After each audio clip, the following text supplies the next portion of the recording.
ಭೀಕರ ಬರಗಾಲಕ್ಕೆ ವಿಜಯಪುರ ಜಿಲ್ಲೆ ತತ್ತರಿಸಿದೆ. ಇಂಡಿ ಭಾಗದ ಭೀಮಾ ನದಿ ಸಂಪೂರ್ಣ ಬತ್ತಿ ಹೋಗಿದೆ. ಜನ ಜಾನುವಾರುಗಳು ಹನಿ ನೀರಿಗಾಗಿ ತತ್ವಾರ ಪಡ್ತಾ ಇದ್ದಾರೆ. ಕುಡಿಯುವ ನೀರಿಗಾಗಿ ಪರಿತಪಿಸ್ತಾ ಇದ್ದಾರೆ. ಹನಿ ನೀರಿಗಾಗಿ ಭೀಮಾ ಪಾತ್ರದ ಜನ ನದಿ ಪಾತ್ರಗಳಲ್ಲಿ ಸಣ್ಣ ಸಣ್ಣ ಬಾವಿಗಳನ್ನು ತೆಗೆಸೋದರ ಮೂಲಕ ಜೀವ ಜಲವನ್ನ ಪಡಿತಾ ಇದ್ದಾರೆ. ಒಂದು ಬಾವಿಗೆ ಸಾವಿರಾರು ರೂಪಾಯಿ ಖರ್ಚು ಮಾಡಿದ್ರೂ ಕೂಡ ಒಂದು ವಾರಕ್ಕಾಗುವಷ್ಟು ಮಾತ್ರ ನೀರು ಸಿಗ್ತಾ ಇದೆ. ನಂತರ ನೀರಿಗಾಗಿ ಅವರು ಮತ್ತೊಂದು ಬಾವಿಯನ್ನ ತೆಗೆಸುವುದು ಇಲ್ಲಿ ಅತ್ಯಂತ ಅನಿವಾರ್ಯ ಪರಿಸ್ಥಿತಿಯಾಗಿದೆ. ಈ ಕುರಿತು ನಮ್ಮ ವಿಜಯಪುರ ಜಿಲ್ಲಾ ಪ್ರತಿನಿಧಿ ಅಶೋಕ್ ಹೆಡಳ್ಳಿ ಸ್ಥಳದಿಂದ ಕೊಟ್ಟಿರುವಂತಹ ಪ್ರತ್ಯಕ್ಷ ವರದಿ ಇಲ್ಲಿದೆ. ಭೀಕರ ಬರಕ್ಕೆ ವಿಜಯಪುರ ಜಿಲ್ಲೆಯ ಜನರು ತತ್ತರಿಸಿದ್ದಾರೆ. ಇನ್ನು ಸದಾಕಾಲ ನೀರಿನಿಂದ ಕಂಗೊಳಿಸ್ತಾ ಇದ್ದ ಭೀಮೆಯ ಒಡಲೀಗ ಬರೀ ಖಾಲಿಯಾಗಿದೆ. ಭೀಮಾ ನದಿ ಪಾತ್ರದ ಜನರು ಹನಿ ಹನಿ ನೀರಿಗಾಗಿ ಕೂಡ ತತ್ವಾರ ಪಡುವಂತಾಗಿದೆ.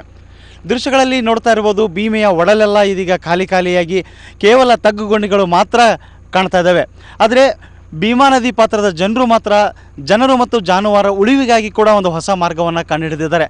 ಅದೇನಪ್ಪ ಅಂತಂದರೆ JCBಗಳ ಮುಖಾಂತರ ಭೀಮಾ ನದಿಯ ಒಡಲಲ್ಲಿ ಬಾವಿಗಳನ್ನು ತೆಗೆಸ್ತಾ ಇದ್ದಾರೆ.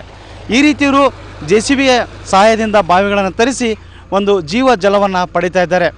ಜೊತೆಗೆ ಇಲ್ಲಿ ಅಸಮರ್ಪಕ ನೀರಿನ ಪೂರೈಕೆಯಿಂದ ಕೂಡ ಜನರು ತೀವ್ರ ತೊಂದರೆಯನ್ನು ಅನುಭವಿಸ್ತಾ ಇದ್ದಾರೆ. ಜನರು ಮತ್ತು ಜಾನುವಾರು ಉಳಿವಿಗಾಗಿ ಈ ರೀತಿ ಸಾವಿರಾರು ರೂಪಾಯಿ ಖರ್ಚುಗಳನ್ನು ಮಾಡಿ ಭೀಮೆಯ ಒಡಲಲ್ಲಿ ಬಾವಿಯನ್ನು ತೋಡಿ ತಮ್ಮ ಜಾನುವಾರುಗಳ ಜೊತೆಗೆ ತಾವು ಕೂಡ ಬದುಕ್ತಾ ಇದ್ದಾರೆ. ಈ ದೃಶ್ಯಗಳಲ್ಲಿ ಕಾಣ್ತಾ ಇರ್ಬೋದು, JCB ಮೂಲಕ ಇವರು ಇಲ್ಲಿ ಬಾವಿಯನ್ನು ತೋಡುವುದರ ಮೂಲಕ ಒಂದು ಜೀವ ಜಲವನ್ನು ಪಡಿತಾ ಇದ್ದಾರೆ.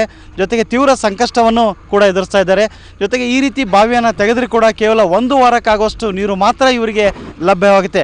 ಈ ಕುರಿತು ನಮ್ಮೊಂದಿಗೆ ಈಗ ಮಾತನಾಡೋಕ್ಕೆ ಇಲ್ಲಿ ಸ್ಥಳೀಯರು ಕೂಡ ಆಗಮಿಸಿದ್ದಾರೆ. ಈ ನೀರು ಎಷ್ಟು ದಿನದೊಳಗೆ ನಿಮಗೆ ಯೂಸ್ ಆಗ್ತವೆ? ಎಷ್ಟು ನಡೀತಾವ್ರಿ? 7 ದಿನ 8 ದಿನ ಅಷ್ಟು. ಮತ್ತು ಹೊಡಿಬೇಕಾದ್ರೆ ಮತ್ತೊಂದು 10-15 ಸಾವಿರ ರೂಪಾಯಿ ಖರ್ಚು ಮಾಡ್ಬೇಕಾಗ್ತದೆ.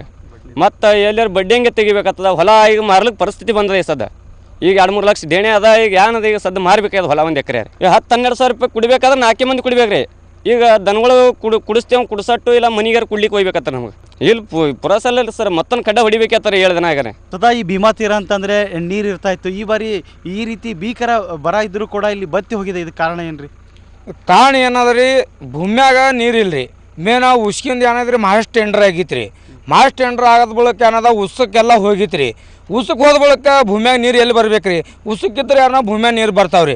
ಎಷ್ಟು ಹೊಡೆದ್ರಿ ಭೀ ಅನ್ನೋ ದುನ್ಯಾದ ರೊಕ್ಕ ಹಾಕಿದ್ರಿ ಭೀ ಅನ್ನೋದ್ರಿ, ಎಷ್ಟು ಭೀ ರೊಕ್ಕ ಹಾಕಿದ್ರಿ ಭೀ ನೀರ ಭೂಮ್ಯಾಗ ಇಲ್ಲರಿ.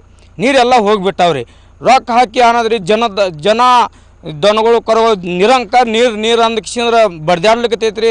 ಭಯಂಕರ ಆಗೋಡ್ ಪರಿಸ್ಥಿತಿ ಬಂದೈತ್ರಿ. ಎಲ್ಲಿ ಎಷ್ಟು ಇದು ಮಾಡಿದ್ರೆ ಭೀ ಬರೀ ನೀರು ಅಲ್ಲಗತ್ತೈತ್ರಿ. ಮಂದಿ ಎಲ್ಲ ದನಗಳು ಕರುಗಳು ಉಪವಾಸ ಅಲ್ಲಿಗತ್ತವ್ರಿ. ಮನುಷ್ಯರೇ ಸುತ್ತಾಗ ನೀರು ಸಿಗಲಾರ್ದಂಗೆ ಆಗ್ಯದ್ರಿ ಪರಿಸ್ಥಿತಿ. ಈ ನಮ್ಮನ್ನು ಬಂದುಬಿಟ್ಟದ್ರಿ. ಇದು ಭೀಮಾ ನದಿ ಪಾತ್ರದ ಜನರ ಗೋಳಿನ ಕಥೆ ಅಥವಾ ಆಂತರಿಕ ದುಃಖ ಅಂತ ಹೇಳ್ಬೋದು.